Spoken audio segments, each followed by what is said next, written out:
Bismillahirrahmanirrahim. يا أيها الذين آمنوا ادخلوا في السلم كافة.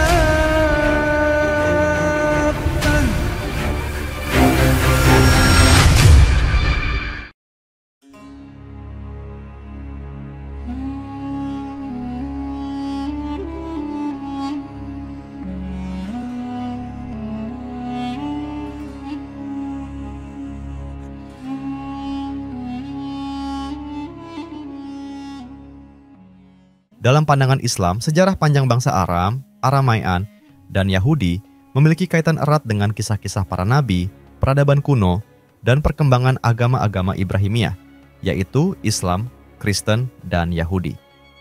Islam mengakui para nabi dari kalangan Bani Israel dan mencatat hubungan mereka dengan bangsa-bangsa lain, termasuk bangsa Aram. Berikut adalah garis besar sejarah kedua bangsa tersebut dalam perspektif Islam. Bangsa Aram adalah salah satu peradaban kuno di Timur Tengah yang bahasa dan kebudayaannya berpengaruh luas di wilayah Syam, Suriah, Lebanon, Yordania, serta sebagian Mesopotamia, Irak. Dalam pandangan Islam, bangsa ini dihubungkan dengan sejarah kuno yang ada sebelum dan bersamaan dengan Bani Israel.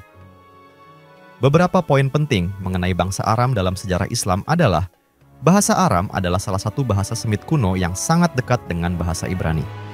Bahasa ini digunakan luas di kawasan Syam dan menjadi bahasa komunikasi utama hingga masa Yesus, Nabi Isa dalam Islam, yang berbicara dalam bahasa Aram.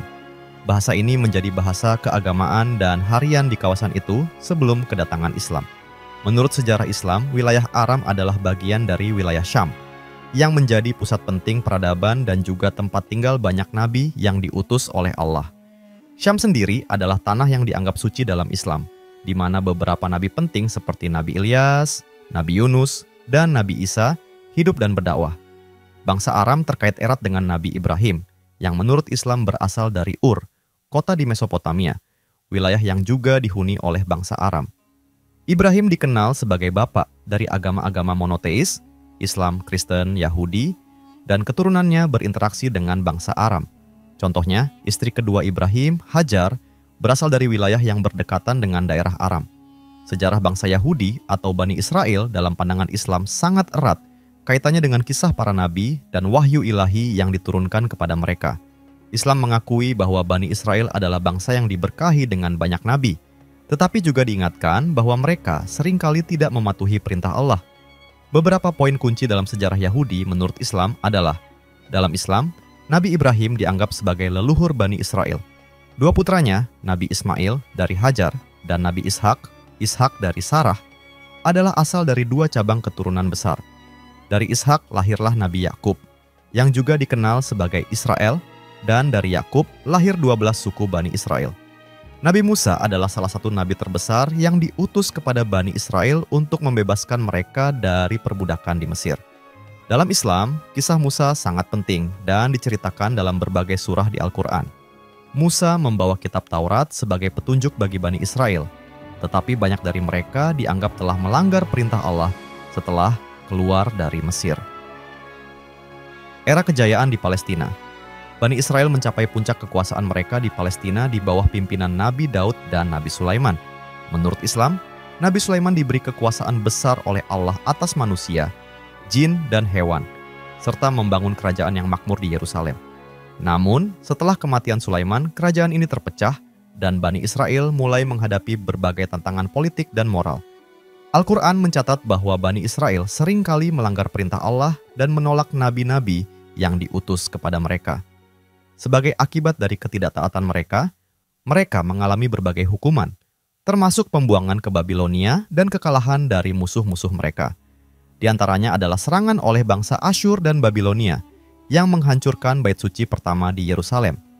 Islam mengakui Nabi Isa sebagai utusan terakhir dari Bani Israel yang datang dengan Injil.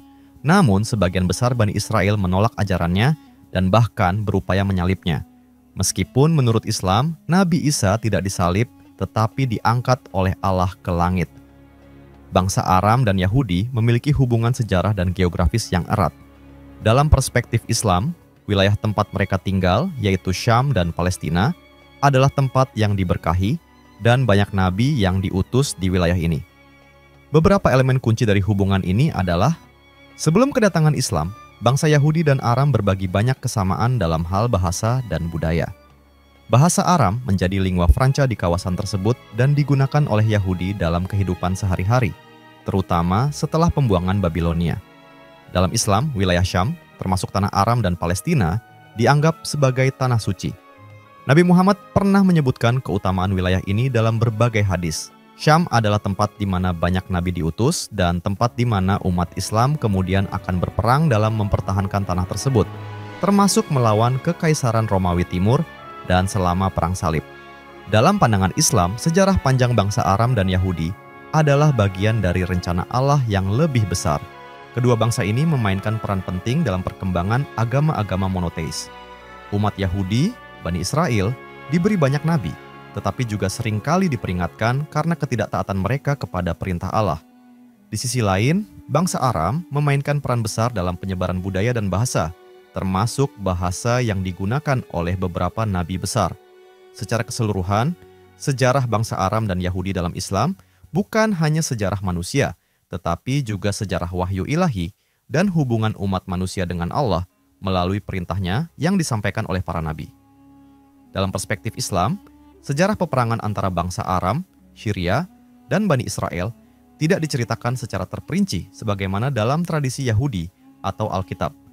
Namun, ada beberapa rujukan yang dapat dikaitkan dengan konflik sejarah antara dua kelompok ini dalam sumber-sumber Islam, terutama dalam konteks kisah para nabi dan sejarah kerajaan Bani Israel.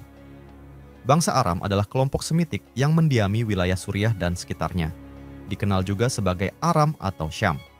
Mereka adalah tetangga dekat bangsa Israel yang pada periode kerajaan abad ke-10 hingga ke-8 sebelum Masehi sering terlibat dalam konflik.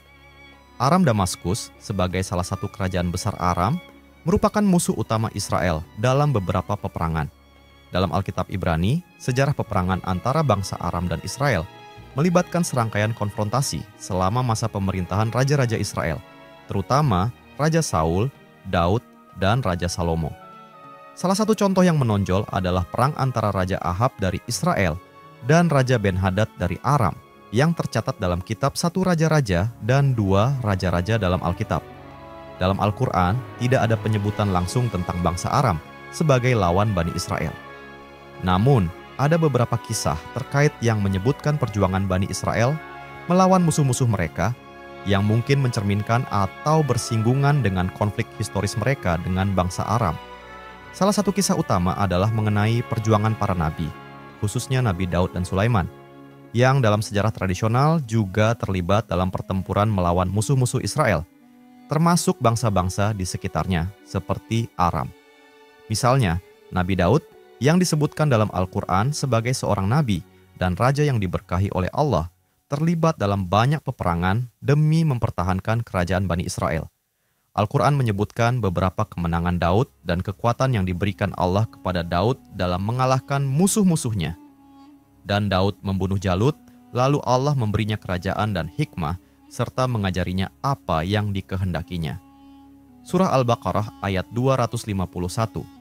Dalam tafsir Islam, Jalut seringkali diidentifikasi dengan Goliat, seorang raksasa dari Filistin.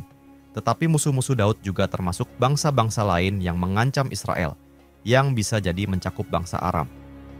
Nabi Sulaiman, putra Daud, juga dikenal dalam tradisi Islam sebagai seorang raja yang besar dan memiliki kekuasaan luas, meliputi banyak wilayah dan bangsa. Dalam Al-Quran, Sulaiman digambarkan memiliki kemampuan untuk berkomunikasi dengan hewan dan jin dan memimpin kerajaan yang kuat. Meskipun Al-Quran tidak menyebutkan secara spesifik peperangan antara Sulaiman dan bangsa Aram, dalam sejarah Yahudi, masa pemerintahan Sulaiman melibatkan hubungan yang kompleks dengan bangsa-bangsa tetangga, termasuk bangsa Aram. Nabi Sulaiman disebutkan sebagai sosok yang memiliki kedamaian dan membangun hubungan diplomatik dengan berbagai bangsa. Meskipun peperangan juga menjadi bagian dari kisahnya dalam teks-teks luar Al-Quran. Dalam sejarah Islam, ada kisah penting yang terkait dengan kehancuran Bani Israel di tanah Palestina akibat serangan dari luar. Meskipun bukan langsung oleh bangsa Aram, serangan dan penghancuran oleh bangsa Asyur dan Babilonia terhadap kerajaan Israel dan Yehuda yang terjadi setelah periode konflik antara Israel dan Aram memiliki peran sentral dalam sejarah Islam. Al-Quran menyebutkan penghancuran Bani Israel sebagai hukuman Allah karena pelanggaran-pelanggaran mereka terhadap perintah Allah. Dan telah kami tetapkan terhadap Bani Israel dalam kitab itu, sesungguhnya kamu akan membuat kerusakan di muka bumi ini 2 kali, dan pasti kamu akan menyombongkan diri dengan kesombongan yang besar. Surah Al-Isra ayat 4. Dalam tafsir, kerusakan pertama yang dimaksud adalah kehancuran Israel Utara oleh Asyur, dan yang kedua adalah kehancuran Yerusalem oleh Babilonia. Meskipun ini bukan peperangan langsung dengan bangsa Aram, peristiwa ini merupakan bagian dari konteks sejarah Bani Israel yang relevan dengan perjuangan mereka melawan bangsa-bangsa tetangga. Secara umum, Islam memandang konflik ini dalam kerangka yang lebih besar tentang keadilan dan hukuman Allah atas umat-umat yang menyimpang dari jalan yang benar. Konflik dan peperangan yang terjadi antara Bani Israel dan bangsa-bangsa tetangga seperti Aram dilihat sebagai bagian dari ujian yang diberikan Allah kepada umatnya. Peperangan ini bukan sekadar konflik politik, tetapi juga terkait dengan pelanggaran moral dan agama. Dalam perspektif Islam, sejarah peperangan antara bangsa Aram dan Yahudi Bani Israel tidak banyak diulas secara detail dalam Al-Quran. Namun, konflik yang melibatkan Bani Israel dan bangsa-bangsa tetangga, termasuk Aram, dapat dipahami sebagai bagian dari ujian dan siklus kehancuran dan peringatan yang diberikan Allah kepada Bani Israel.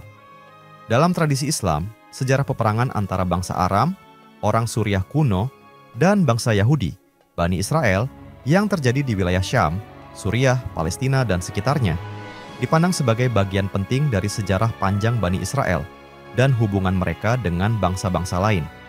Meskipun Al-Quran tidak secara langsung merinci konflik antara bangsa Aram dan Yahudi, narasi ini sering dipahami dalam konteks lebih luas mengenai perjalanan Bani Israel dalam berbagai periode sejarah mereka, terutama dalam pandangan sejarawan dan ulama Muslim. Berikut adalah beberapa perspektif dari sejarawan Muslim terkait sejarah panjang peperangan tersebut. Dalam pandangan para sejarawan Muslim, sejarah Bani Israel sering dihubungkan dengan kisah-kisah di Al-Quran tentang kebangkitan dan kehancuran mereka. 2 kerajaan Bani Israel yang terkenal dalam sejarah, yaitu Kerajaan Israel Utara dan Kerajaan Yudea, sering berperang dengan bangsa tetangganya, termasuk bangsa Aram. Sejarawan Muslim seperti Al-Mas'udi dan Ibnu Katsir mencatat bahwa kekalahan Bani Israel oleh bangsa-bangsa tetangga, termasuk Aram, sering dipandang sebagai konsekuensi dari penolakan mereka terhadap ajaran-ajaran para nabi yang diutus kepada mereka. Misalnya, sejarawan Muslim menghubungkan kehancuran kerajaan Israel Utara pada tahun 722 sebelum Masehi oleh bangsa Asyur dan kemudian kerajaan Yudea oleh Babilonia dengan peringatan dari para nabi Allah seperti Nabi Musa dan Nabi Daud yang memperingatkan mereka tentang akibat dari pelanggaran mereka terhadap hukum Allah. Para sejarawan Muslim sering melihat peristiwa ini dalam kerangka kehendak ilahi, di mana bangsa-bangsa ini dihukum karena kezaliman dan penolakan terhadap ajaran nabi-nabi. Bangsa Aram dikenal sebagai salah satu kerajaan kuno yang kuat di wilayah Syam, dan mereka sering berperang dengan kerajaan Israel Utara dan Yudea. Para sejarawan Muslim memandang bangsa-bangsa di Syam, termasuk Aram, sebagai bagian dari kelompok yang berinteraksi dengan Bani Israel sejak masa-masa awal hingga masa-masa penghancuran kedua kerajaan Yahudi tersebut. Aram, Damaskus, dan Israel sering terlibat konflik yang berkepanjangan karena alasan geopolitik, termasuk perebutan kekuasaan atas wilayah dan sumber daya. Dalam narasi Islam, Suriah dan Palestina adalah wilayah-wilayah yang diberkahi, seringkali disebut sebagai Bilad al-Syam, negeri Syam, dan para nabi dari berbagai bangsa diutus di wilayah tersebut. Karena itu, sejarah peperangan di wilayah ini seringkali dilihat sebagai bagian dari sejarah kenabian yang lebih luas. Sejarawan Muslim seperti Ibnu Khaldun dan Al-Tabari menekankan bahwa konflik antara bangsa Aram dan Yahudi tidak hanya dilihat sebagai perseteruan politik, tetapi juga sebagai pertarungan moral dan spiritual. Banyak peristiwa dalam sejarah Yahudi dilihat dalam konteks bagaimana mereka mematuhi atau melanggar ajaran Tuhan. Ketika Bani Israel mengikuti para nabi, mereka diberkahi dengan kemenangan. Tetapi ketika mereka menyimpang dari ajaran agama, mereka dihukum dengan kekalahan dan kehancuran. Bangsa Aram, sebagai salah satu musuh Bani Israel, sering terlibat dalam konflik ini yang dilihat para sejarawan Muslim sebagai bagian dari sunnatullah atau hukum Tuhan yang berlaku atas umat manusia. Perang-perang ini, baik dengan Aram, Asyur, atau Babilonia, adalah bagian dari siklus sejarah yang menunjukkan bagaimana Allah menguji dan menghukum umatnya berdasarkan perilaku mereka. Sebagai contoh, konflik antara Bani Israel dengan bangsa Aram kadang-kadang dikaitkan dengan kisah-kisah para nabi, seperti Nabi Ilyas dan Nabi Ilyasa, Elisha, yang keduanya memiliki hubungan dengan bangsa Israel Utara. Mereka memperingatkan para raja Israel tentang penyembahan berhala dan penindasan yang dilakukan oleh bangsa mereka. Kisah-kisah ini sering kali digunakan oleh para sejarawan Muslim untuk menjelaskan bagaimana ketidakpatuhan Bani Israel terhadap Allah mengakibatkan kekalahan mereka di tangan musuh-musuh mereka, termasuk bangsa Aram. Selain aspek keagamaan, para sejarawan Muslim juga merefleksikan konflik ini sebagai cerminan dari dinamika sosial dan politik di wilayah Syam pada masa itu. Peperangan antara bangsa Aram dan Yahudi sering dilihat dalam konteks perebutan kendali atas kota-kota penting seperti Damaskus dan Yerusalem, serta akses ke jalur perdagangan yang menguntungkan. Beberapa sejarawan Muslim mengaitkan sejarah peperangan bangsa Yahudi dan Aram dengan masa-masa mereka sendiri, ketika umat Muslim juga berhadapan dengan konflik di wilayah yang sama. Wilayah Syam, yang menjadi saksi sejarah peperangan kuno, juga merupakan tempat penting dalam sejarah Islam, terutama saat penaklukan Islam dan pertahanan terhadap serangan Bizantium serta tentara salib. Pandangan ini menciptakan semacam kesinambungan dalam melihat wilayah tersebut sebagai pusat konflik keagamaan dan politik sepanjang sejarah. Pandangan sejarawan Muslim mengenai peperangan bangsa Aram dan Yahudi dilihat dalam konteks sejarah panjang Bani Israel, yang sering kali dilihat melalui lensa moral, spiritual, dan politik. Sejarah ini dipandang sebagai pelajaran tentang ketaatan dan ketidaktaatan kepada ajaran para nabi dan bagaimana bangsa Yahudi mengalami siklus keberhasilan dan kekalahan berdasarkan hubungan mereka dengan Allah. Sementara itu, bangsa Aram dan kerajaan-kerajaan lain di Syam dipahami sebagai bagian dari sejarah wilayah yang penuh dengan konflik geopolitik dan persaingan kekuasaan.